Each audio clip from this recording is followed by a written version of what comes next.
Greetings, friends. This is Dr. Jonathan Ellerby. If you'd like to learn more about my work, you can go to jonathanellerby.com. But for now, we're going to dive right in. I want to talk to you today about the evolution of human consciousness. And I'm going to do this in about 10 minutes. Now, this is a big story, of course, and it has to do with culture and religion and science and tradition. There are, of course, a lot of details about how human societies have grown and changed over the years, but there are some broad themes, some major milestones, some significant phases and stages that we're going to talk about. And these have been looked at by a variety of philosophers and thinkers over time, from the great Teilhard de Chardin to the popular Ken Wilber. We're talking about stages in human development as a collective and what that means for us today, what our opportunity is as individuals, and what the potential future is that's just on our doorstep. So we go back in time and we go far enough to find human communities living predominantly nomadically or in small subsistence villages. Now, I call this era of time horizontal. This is the horizontal era in human history, okay? Now, other traditions call this other things. A popular phrase for this time in human history was the primal era. Primal not referring to how simplistic or uncivilized it was. Primal referring to primary, the indigenous or first phase of human development. Now, I call it the horizontal phase because in this phase of development, life was predominantly horizontal. Like if you think of it visually, the human being was oriented around what was around them. They may have had concepts of supreme beings. Well, they had concepts of supreme beings, but those concepts were less significant than the spirits that were living with and around them. So there is a lot of evidence that they were monotheistic, that there was mysticism, that there was a belief either in a single supreme deity or a consciousness or energy that all things were a part of, a great mystery, a great spirit, and so on. But as a general rule in day-to-day spiritual life, people's world's view were oriented around the horizontal. So instead of, oh God, help me out with this river, it was, oh river, help me out, right?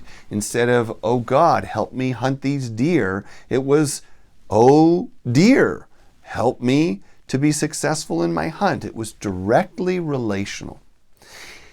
Now, there's obviously some evidence that in these cultures that there was male dominance or the oppression of women in many cases, and yet there is also significant evidence that a significant number of these early populations were actually matrilineal or were built on a matriarch, or for that matter were female or feminine oriented in their spirituality.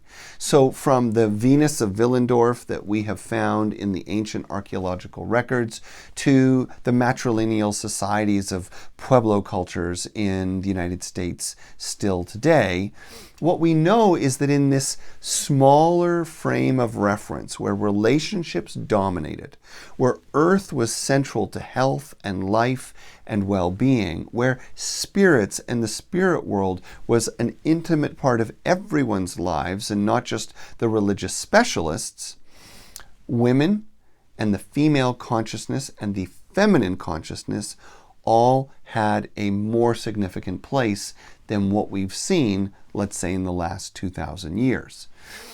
Now, what's important to remember is that the horizontal phase is relational, feminine, oriented around nature, tended towards non-hierarchy, in other words, flat organizations.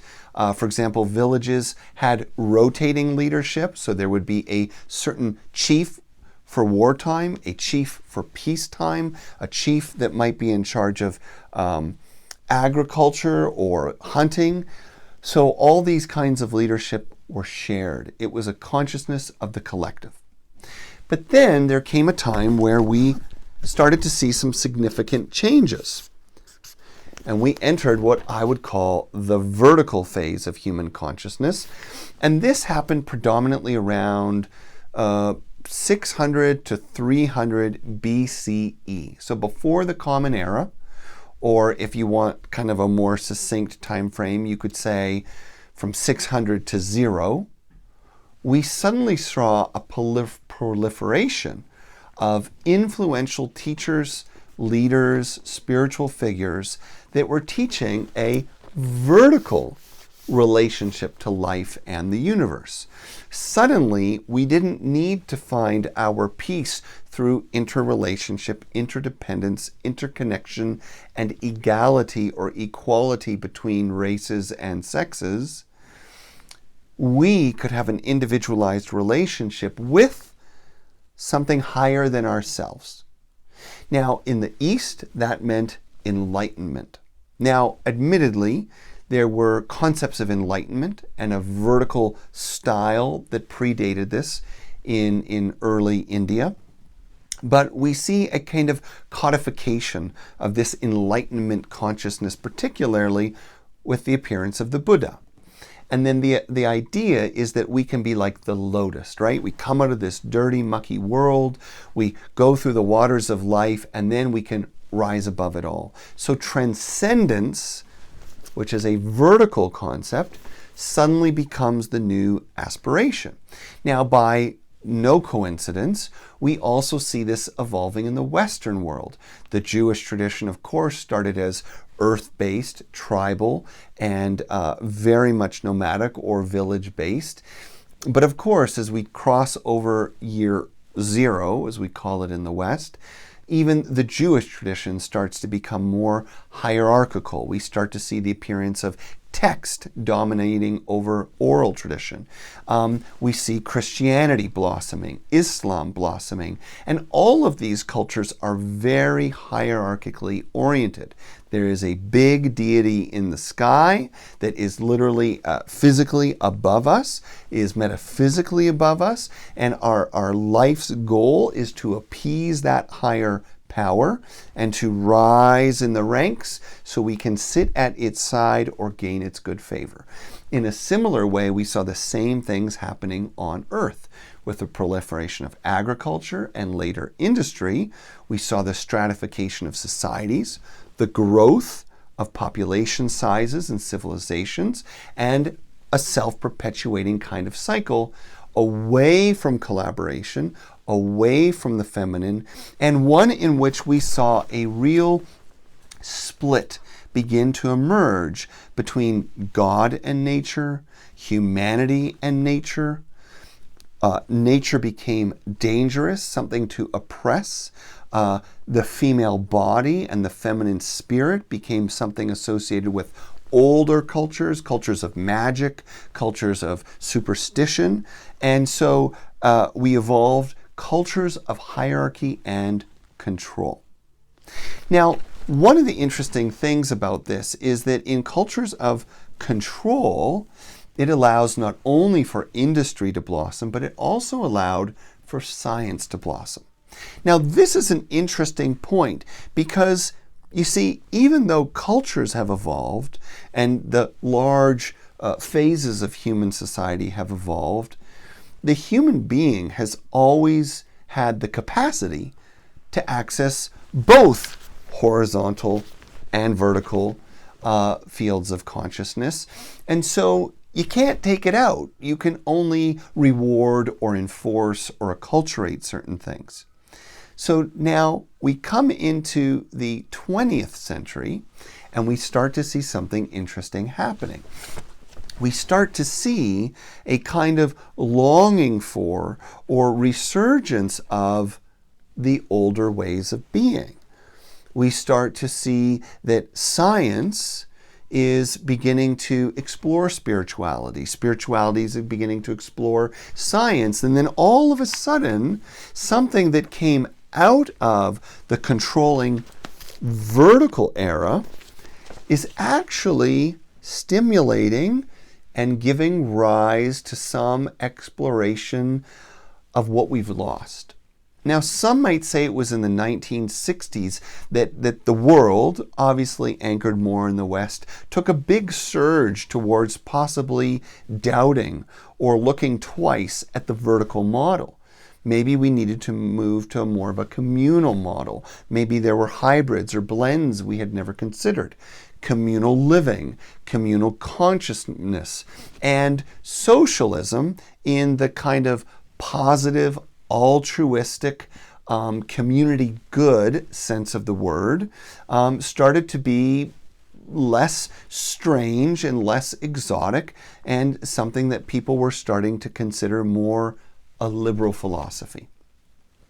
Now, as we moved through the postmodern era, so we go past the 60s and through psychology and other disciplines, we start to question the assumptions that we've made based on the phase that we're in.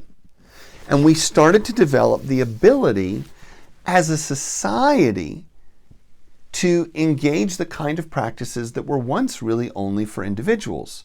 Self-awareness, witnessing, observation, and distancing from that which we've identified with.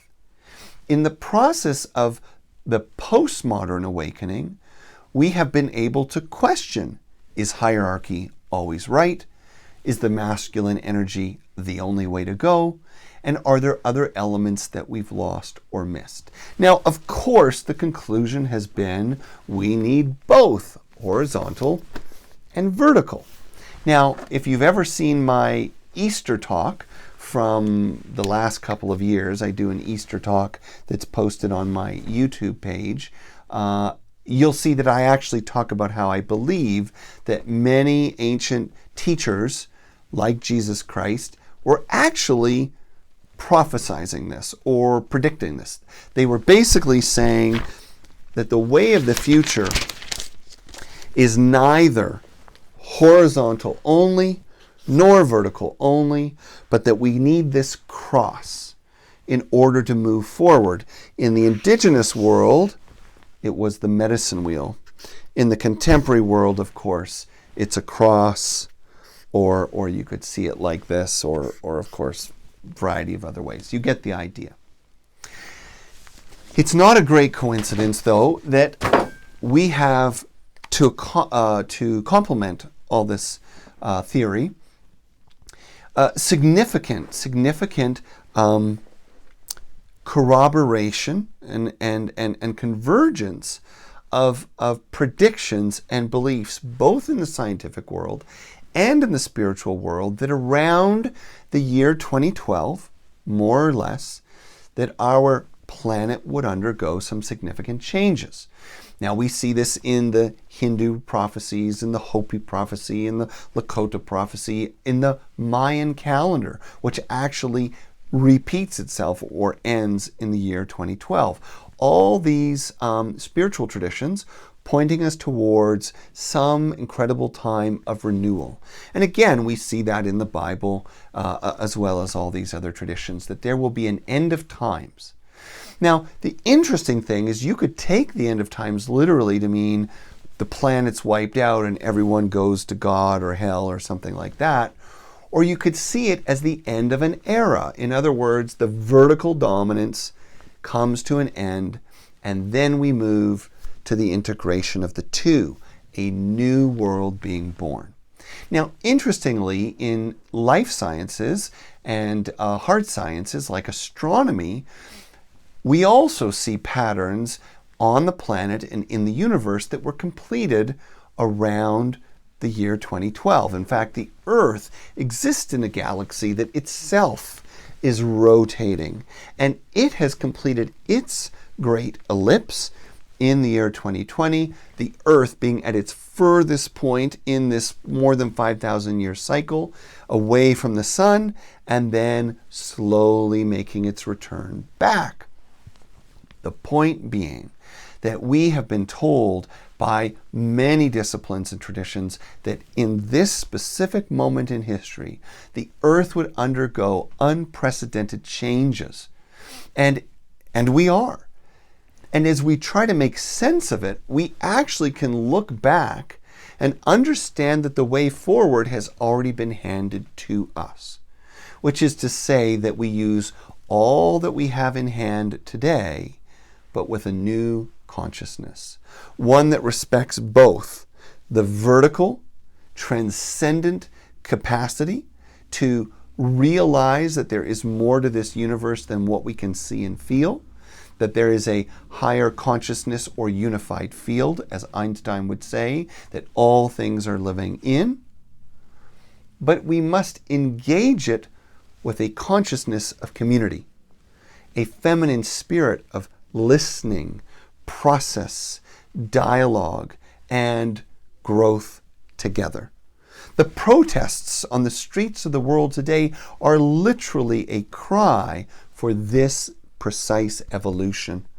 A new era of vertical technologies, vertical structures surrendering themselves to cooperation with horizontal technology, horizontal culture, and through the two, creating a hybrid that is not just the best of the two worlds, but is in fact an emergent principle that we have never imagined yet, where things like technology and nature coexist, where the strength of competitive models and collaborative models coexist, where masculine qualities and feminine qualities coexist. This is an age in which we can bring ourselves into harmony with the sustainable qualities of these earlier phases in order to create a lasting future that creates an optimal place for all beings. And what if we don't do it? Well, it seems pretty obvious to me that history tells us that anytime we see a society, take Rome for example, or an animal population that betrays the harmony of balancing the whole, then it is no longer sustainable.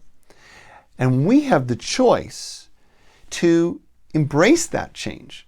We don't have to wait to crash and burn, to go extinct, or to see an empire crumble. We can take all the wisdom of the past, the love and listening of the present, and evolve a powerful, healing future for this planet and all beings on it.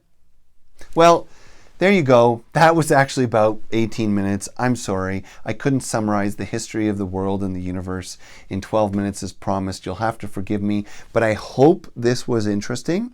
And I hope you understand that the force of this change lives inside you. Access to all these fields of consciousness live inside you. And the choice is yours. How are you going to bring yourself into alignment with this transformation, this evolution, by embracing the wholeness of your human experience? It's pretty extraordinary, but it turns out to be as spiritual as possible. We actually have to be as human as possible, with love, wisdom, harmony, balance. It's a bit to think about, and I look forward to your questions. I hope you subscribe to my YouTube page, and I'll talk to you soon. Oh.